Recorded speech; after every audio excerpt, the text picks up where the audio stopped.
We've already mentioned that the goal of development is not to meet our needs. It's not to meet your needs, our needs. It really is for the benefit of them.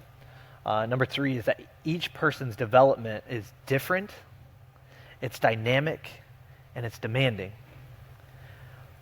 And the caveat here is knowing, because each individual is different and each gifts that they've been given are unique to them, that it is also a long process. It's a journey together.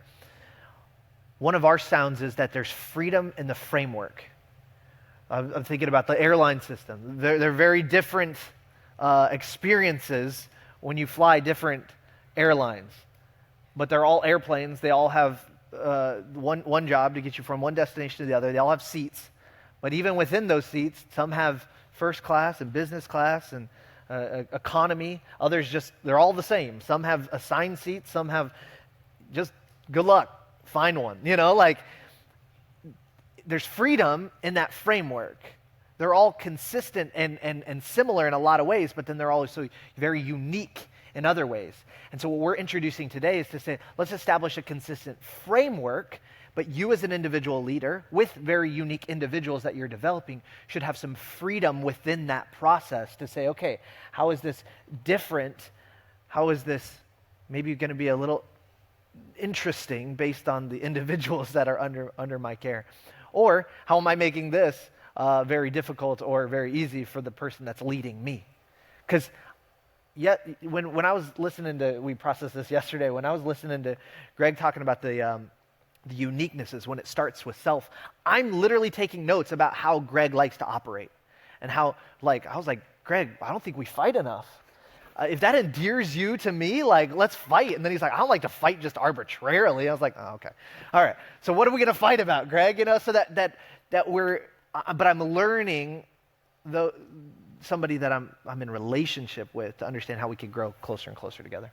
Yeah, that's that idea of development is custom rather than just one size fits all. We build a framework, a system, but then within that, how can we create a custom experience where everyone is being developed according to the things that God has put inside of them? And I also love the word demanding there, because someone mentioned it earlier, is the leader who invested in me was somebody who gave me stuff before I was ready to carry it.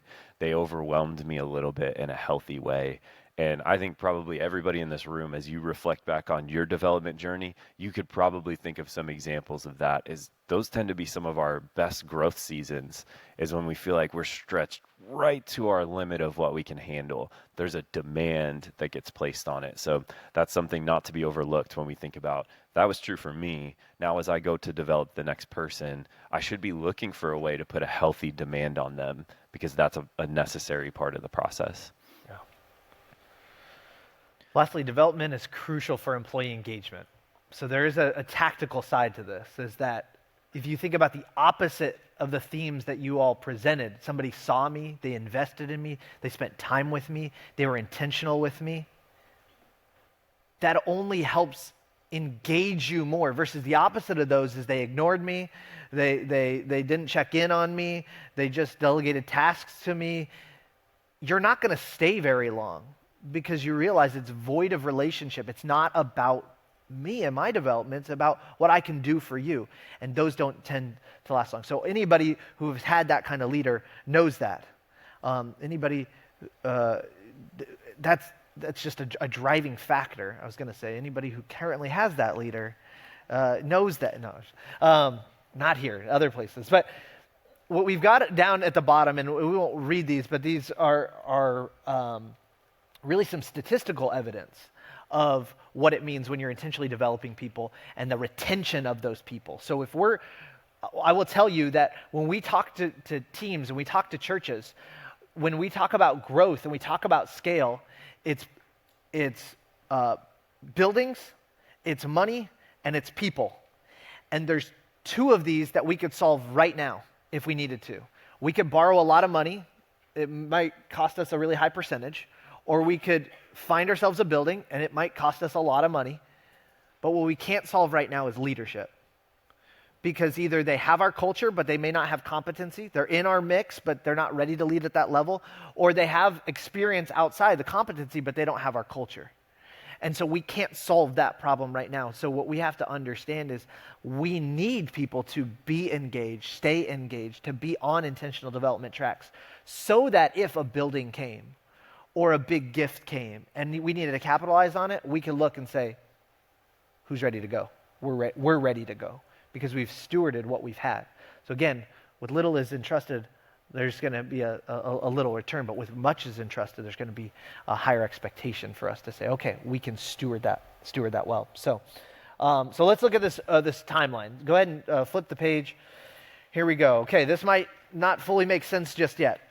Let me give you a picture or an image of what sometimes happens. Okay, I have a vacancy on my team. I need somebody. I make the mistake that we talked about earlier, and I grab somebody who's been there long enough, is close enough to me, who I think might have the skills, but I don't have the relationship. I put them in a position, and I orient them really quickly, which really oftentimes means, this is other places, not here. Hey, orient them. I'll see you in a week. Whew, glad you're oriented. I don't know what the orientation was, but I'm glad you are oriented. All right, I'm an empowering leader. I'm going to release you. Do the work of the ministry. And then for a few months, you're like, ugh, this isn't working out. It's the honeymoon period. I think they'll figure it out. Man, I really wish they would do this. Man, I really wish they would do that.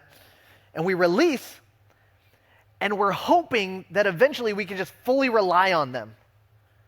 And it's like this bell curve, like, my hope and my trust is climbing, and then I realize they're not it. And then what I do oftentimes is I blame them. You just didn't figure it out. I don't know how you can't figure this out. Like, there's nothing new under the sun. Call the church from down the street. They're doing it just fine. Like, and then we just release them. And we say, all right, that must have been you. What that does, I think that speaks to our urgency to get something off our plate and to get them to just do the work. Versus what we're seeing here is the amount of time, instead of this bell curve where we release really quick, what we actually have to do is we have to clarify what we're looking for. We have to hire for fit. Then we have to orient them to the organization. And then we have to onboard them to the role, which means I've got to train you to do this job very specifically. We're going to unpack each of these. But what this does is instead of a quick up and then a sharp decline, it's a very slow takeoff to where we can get to the point where now, because I've invested time and energy and training and orientation and I've let you shadow me, or I've been into your meetings and I've given you feedback, now I can release you because I trust you, which means for the long haul, now I can rely on you. And so I would say, it says timeline, but there's no time on there. One of our team members was very intentional not to give a time frame on that. And I'll say at least 2 years. At least 2 years. To say, all right, what does that look like to truly be able to release or to rely on somebody? Because again, it takes time for us to implant some of the most important elements of what it means to operate or to function in this role, on this team, within this culture, and then for you to have a rhythm to say, all right, what did this year look like? Now I can practice on my own next year.